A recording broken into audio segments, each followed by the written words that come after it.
Hello, sports fans. I am Natalie Foley, filling in for Dr. Craven today, and we're here with Coach Jeff Johnson. Coach, how are we? We're doing well, Nat. Good, good. So you're finishing up your conference, one more conference game, and it's at Gulf Coast.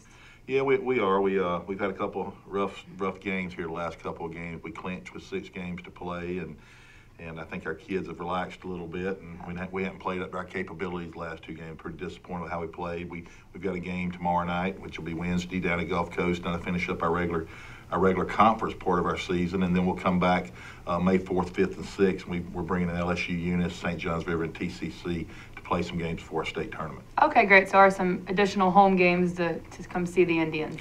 Yeah, it will be, and it'll be great competition as well. I think LSU Eunice is ranked #1 in the country in the Division II baseball, and they play a lot of the Division I programs as well. Jeff Willis is their head coach and does a great job over there. And then St. Johns River, they're playing for the second place play-in game over with Central Florida, and I think it is Florida Community College Jacksonville in a 3-way playoff there to see who becomes the second place team. And then TCC was the runner-up in our conference. So we'll have all those teams in here playing, and it'll be a big weekend of baseball. Very good. So should be some good baseball. So you're sitting at 37-12 right now, but did clinch the conference championship last week. Kind of same guys to talk about, same team leaders here. I keep seeing the same names. Yeah, offensively, Max Guzman, Edmund American, Francisco Urbaz have kind of led us the whole year offensively. And, those are the 3 guys that were returning from last year, and that's what they should be doing. Yep. People that have been here for a couple of years and their foundation is better, and they understand the pitching and what's going on mentally and physically and how to be successful. So, they're doing what they're supposed to be doing. They've all kind of scuffled a little bit here in the last few games. We got to get back going and get our approach back and get our fundamentals and foundation better. That way, Andrew Grogan and Philip Sanderson are still leading us on the mound. Been very happy with what Trevor Holloway's doing. He's thrown very well, and Jose Vasquez is thrown well too for us. So, we got to get some depth in our pitching staff. We need 6 or 7 for sure to be ready to get in that state tournament and withstand that 8-team tournament down there. Yeah. So tell us a little about the state tournament. Who are we looking at playing? How's the bracket work? We'll play. We play on the 11th of May. We'll play the 3rd game of the day, which is 4 o'clock Eastern, 3 o'clock our time. Okay. And, we'll play the runner-up from the Southern. Right now, Miami-Dade and Broward are tied. Okay, so you're not sure yet. We're unsure. I think they've got 4 games to go, and Palm Beach is right behind them as well. 2 or 3 games out, but it looks like it's probably going to be either Miami-Dade or Broward. Miami-Dade had a big lead early, but Broward has come back and even the series or even the records going into the last week. So, it'd be one of those 2, and both of those are very quality clubs. Yeah, but playing well, it sounds like. And so tell us how the losers bracket, winners bracket works. Well, to get into the winners bracket championship, you want to win. But ideally, what you'd like to do is win your first 3 games. Right. We were going back to an 8-team tournament this year from a 10-team tournament. Thank goodness, because the 10-team tournament was very unfair to about 4 teams if you were in the wrong spot of the bracket. But in an 8-team tournament, everything's equal to everyone. Mm-hmm. Everybody's got to play the same amount of games. Nobody gets an advantage in the bracket. So, ideally, you'd like to win the first 3 games. If you win the first 3 games, you're assured a spot in the championship game. Right. If you win your 4th game, then someone's got to beat you twice in the championship. Correct. So ideally, that's the way you'd like to go. Mm-hmm. If you get in that losers bracket, things become a lot tougher. You have to win 6 games and possibly play 7 games, versus playing 4 to 5 if you're in the winners bracket. So we hope to play well and hopefully we can get this thing going again, turn back around and start playing like we're capable of. Very good, very good. So that's down in Lakeland, Florida, and let's switch gears a little bit and talk about a few of your alumni. MLB is up and running, and we've got a couple guys doing pretty well. And we do, and the kind of the buzz this past week is Tyler Flowers had his first at bat is strained as oblique, and he's been out the whole first part of the major league season. And then our former guy Jose Bautista, who's been our bell cow for over the years and everything.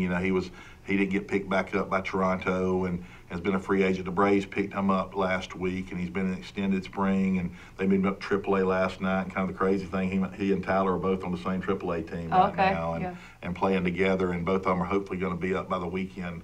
Or as soon as they get healthy and get enough at bats to where they're comfortable, they're supposed to be up in the big leagues. And they're going to move Jose from the outfield to third base. He'd be a third baseman for the Braves. So we're excited for him to get another opportunity, and all he helps us with and does for us as well.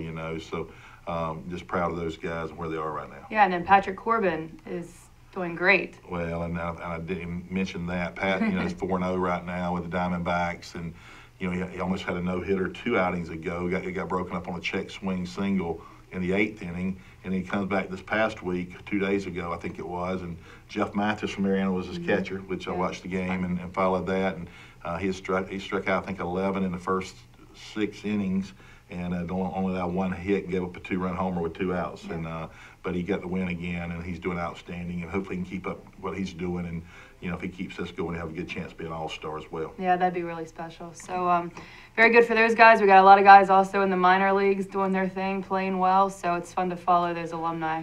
It is, and we've got a good group of them, and last year's guys, they're getting out and getting started in their prospective leagues and all that. So it's great to follow those guys. I saw Bowden Francis; he's doing really well. I think he's 2-0, being a starter, and Andrew Bechtold and Chima and Ronaldo and everybody. Yeah. Ronaldo's been hurt, and Steele's been hurt a little bit. They're both getting into it. Should be up this week getting started. So just excited to watch those guys move on and see where the path takes them. Yeah, it's definitely fun. So, AD hat for a minute. We're ending the school year here. We have graduation next week. Just tell us your thoughts on. I mean, we know you and softball are still playing, but just kind of overall, it's been a pretty good year. And it has. It's been a great year, and our goal is to win national championships here. We all know, but we also understand that that's not going to happen every year as well. And I think our women's basketball team, they had a rough go of it this year, a lot of injuries and stuff. But we know Coach Franklin, the history of what he's done. He'll be back this coming year. Coach Campbell, our basketball program, did well. Got beat in a state championship game and had a really good club this year. I think if they would have withstood some injuries as well that got them, it kind of hurt their depth a lot down the stretch. They would have had a chance to win that thing, and really felt like they kind of got snubbed in postseason. I felt like they should have gotten in, and we didn't. But and then hopefully our softball team's doing great. I mean, lost 1 game. Yeah. What is it, 46-1? Pretty phenomenal. 46-1 right now, something like that, and just Belinda and Shane have done a great job with them, and just excited for them to get into the tournament and see where it takes them, and hopefully they do well. I think they got an opportunity to be where we want to be at the very end of the year. And baseball-wise, we won the conference championship, which losing 20 out of your 25 guys and having 3 starters returning has been, to do that's been good for us. Yeah. We're not happy with just doing that. Hopefully we'll get playing well, and that 18 tournament's a tough thing, but hopefully we'll get playing well and can withstand that and get back to the World Series and try to defend our championship. Yeah, that sounds like a good plan. All right, Coach, well, that's all I got. Any other thoughts for you today? No, I think that's it, and you sure a lot better looking than Brian, so it's been a lot easier today. But thanks for coming over and doing this. Yeah, no problem. Thanks for stopping in. Okay.